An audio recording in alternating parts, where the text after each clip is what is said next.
Alléluia. Dieu nous bénisse. Le temps avancé, on va voir quelque chose de très important. On va nous sanctifier. Entendez par là, on va nous construire, on va nous fortifier. Parce que vous voyez, on sait Dieu, mais plus je dis qu'on a besoin de la force, on sait Dieu.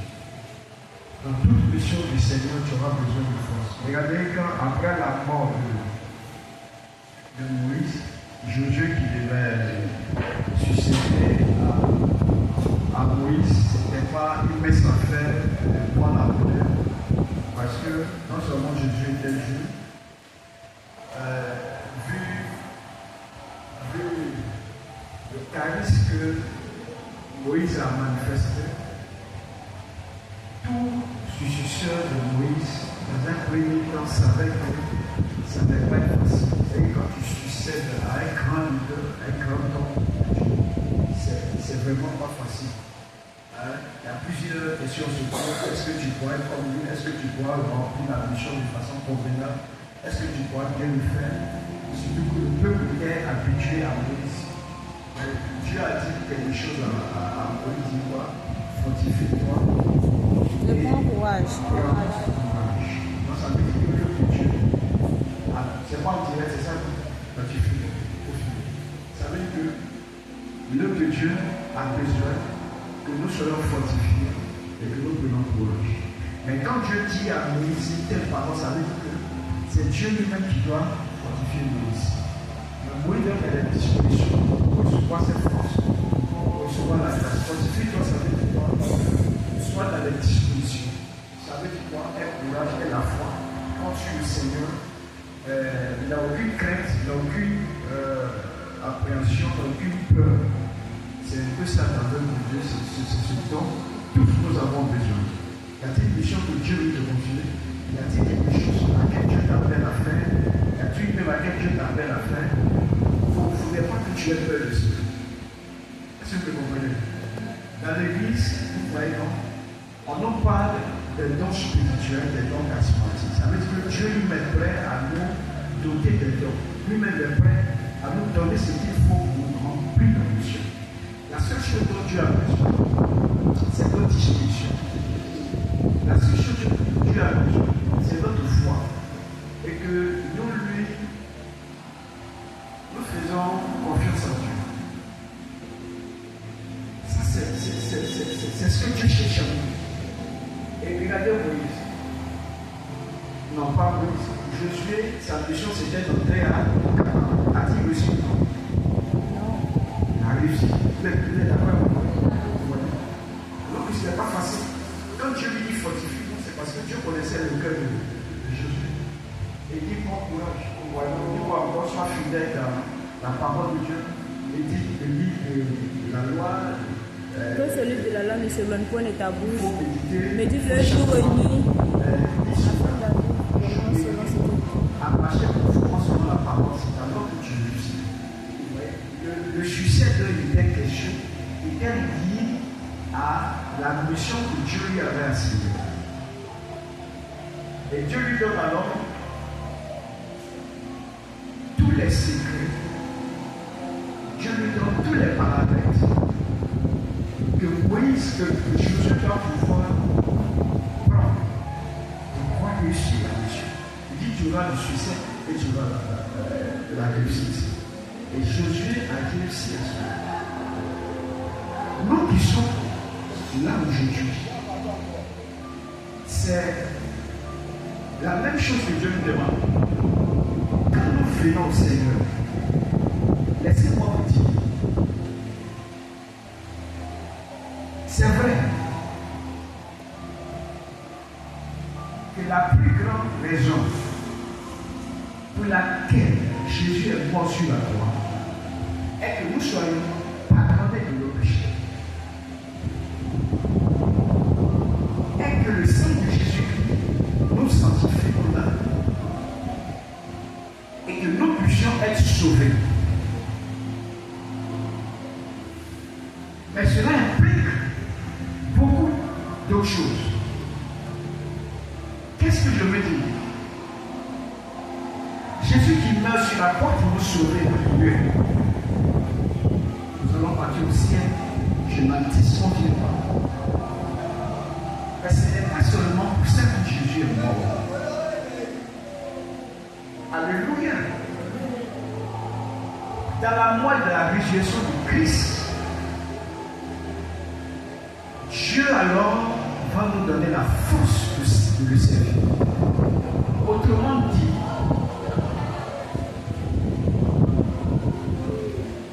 c'est aussi pour le service de Dieu que Jésus est mort sur la croix. Que nous soyons à mesure de servir Dieu, que nous soyons capables de servir Dieu. Il y a tellement de bénéfices dans la mort sacrificielle de Jésus. Mais non seulement pour que nous soyons sauvés, parce que le salut, le paradis dont il est question, c'est quand Jésus va venir. Lui ne connaît la fin, l'heure, ce moment. Peu importe le temps, c'est pas grave. Mais c'est en cela que nous allons partir au paradis. Mais avant que nous allions au paradis, qu'est-ce que nous devons faire? Est-ce que nous allons rester là comme ça, ne rien faire et puis aller au paradis? Non. Dans l'attente du paradis, dans l'attente de l'avènement du Christ, il y a beaucoup de choses à faire. Et c'est aussi pour ces raisons-là que Jésus est mort. C'est aussi pour ces raisons-là qu'il est mort et ressuscité pour nous. Quand Dieu a regardé, c'est vrai, l'homme il a tellement aimé le monde, l'homme a de l'importance à ses yeux, l'homme a du prix à ses yeux. Mais ce n'est pas que ça. Ce n'est pas seulement pour ça que Dieu est là. Parce qu'il y a une mission qui nous est aussi assignée en tant qu'enfant de Dieu, en tant que serviteur et servant de Dieu, en tant que missionnaire de Dieu. Missionnaire de Dieu, c'est toute personne à qui Dieu confie une mission, à qui Dieu confie un mandat, à qui Dieu confie un travail. Amen. Alors, si je veux prendre des exemples, tout à l'heure, quand je venais le but jusqu'à il était en train de chanter pour l'adoration. C'est un talent. C'est des dons. C'est une mission aussi. C'est aussi pour ça que Jésus est mort. Amen. Quand je dois prêcher pour que quelqu'un soit converti, quand je dois l'évangéliser, c'est aussi pour tout ça que Jésus est mort. Amen.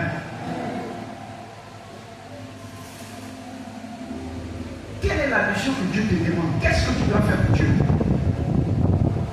Toutes ces choses-là, quand tu pries devant Dieu, ces choses sont aussi importantes que ton salut. C'est vrai, le salut est le plus important. Parce qu'il avait dit à ses disciples, quand ils sont allés chasser des démons, il dit quoi? Je voyais Satan tomber du ciel. Mais il a dit, le chemin de ce que vous avez écrit dans le royaume des cieux. Ça veut dire qu'en faisant des services que Dieu, lorsque tu pries, lorsque tu passes, lorsque tu es chantes, lorsque tu es son sang, tout ce que tu vas bénir, tu vas faire avec lui, c'est aussi important, c'est bon. Mais le prix de la fidélité est très important pour que tu ne rates pas le ciel. Parce que le gouvernement de tous c'est ça. Pourquoi Paul a dit, j'ai combattu le bon combat de Jésus. Quand il parlait de langage, à la réalité, tout est lié à la mission que Paul fait. Et alors j'ai combattu le bon combat. C'est vraiment merveilleux. Parce qu'il faut combattre le bon combat. Le combat contre les yeux des ténèbres, le combat contre ceci, le combat contre la chair. Tout ce que Dieu te donne représente un combat. Mais aussi que j'ai achevé la course. Ça veut dire qu'il a fini le travail. Que Dieu est considéré comme une course. Et la course, la recherche, ça, je vois la balle. Tout ce qui demande de l'énergie, tout ce qui demande un engagement, tout ce qui demande de sérieux, tout ce qui demande une bonne discussion est considéré comme la course. Mais Paul dit alors la couronne de justice l'est au ciel. Vous voyez, non? Donc la finalité, c'est vrai. Je vous dis que Jésus est mort pour tout ça. Nous sommes à mesure de servir Dieu. Nous avons la capacité de servir Dieu. Mais la finalité, c'est le paradis, notre salut. Pour ne pas qu'on rétrograde, pour ne pas qu'on baisse les bras, pour ne pas qu'on lâche prise. Qu'est-ce que tu fais pour que Dieu soit toujours là? Bon serviteur, bon et fidèle serviteur. Donc ça veut dire que dans serviteur, il y a aussi cette notion que Jésus dit, et quel truc à la fin au jugement, il dit bon et fidèle serviteur, il a félicité son serviteur de son engagement à être toujours bon, à être toujours fidèle. Mais aussi, je veux dire quoi? Dieu voulait que nous soyons dans une fidélité dans ce que nous faisons. Aujourd'hui, je prêche la parole de Dieu, soit venu, c'est une grâce. Mais je ne dois pas lâcher prise. Ça veut dire qu'on me trouve un jour, on me trouve pitié. Je ne prêche plus la parole et puis je fais autre chose.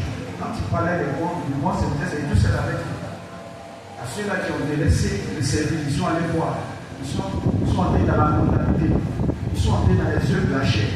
Souvenez-vous, on a commencé à permettre le thème de notre mois, marcher selon le Saint-Esprit. Et vous n'accomplirez pas les désirs de la chair. La chair s'oppose aux choses de l'esprit. Quand il parlait de Galates, dans Galates 5, pour attirer le thème du mois. Donc la chair s'oppose en opposition à les yeux de la chair et les yeux de l'esprit. Et ce que Dieu voudrait pour nous est que nous soyons dans les choses de l'esprit. C'est-à-dire que nous sommes disposés. Parce que l'homme en lui-même, le plus important, c'est son esprit. Alléluia.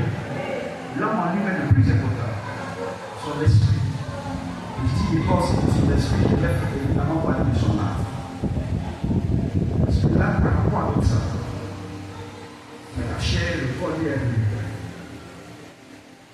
Alléluia. L'exemple a été pris quand les gens ont posé la question. Le Paul même a expliqué ça plus loin. Il dit, mais les gens ne croient pas à la résurrection parce que l'homme peut s'en enterrer. Donc les gens se sont limités seulement à la vie de la chair. Parce que la chair est vivante. C'est tout d'abord, si tu bouges, tu vas avoir le sang. Mais quand la chair n'est plus vivante, on va de mort. Donc les gens qui ne croyaient pas à la résurrection se sont limités seulement à la vie de la chair qui, elle, prend fin. Mais quelle réponse l'apôtre Paul parlait de résurrection? Il a pris seulement l'exemple de la grève en travail s'était remis à terre. Vous voyez un peu, non? Tout sort de ce que tu vas s'aimer. Paul a dit quoi? La chose pourrie. Et quand elle pourrit, alors, une sémence arrive. La plante va alors germer, ça va vivre. Il a fait allusion à la résurrection. Ce corps c'est fait sera pourri. Mais Dieu, dans sa capacité de ce que rien ne lui est impossible, dans sa divinité, dans son savoir-faire, nous aurons un autre corps. Parce qu'on a dit quoi? Que ceux qui sont morts là, ils sont morts, ils vont ressusciter de là. La personne qui a été morte ne va ressusciter. Donc Dieu suscite, il a créé alors un nouveau corps pour la personne. C'est pourquoi la résurrection est le fait d'être là, mais aussi le fait d'un mystère.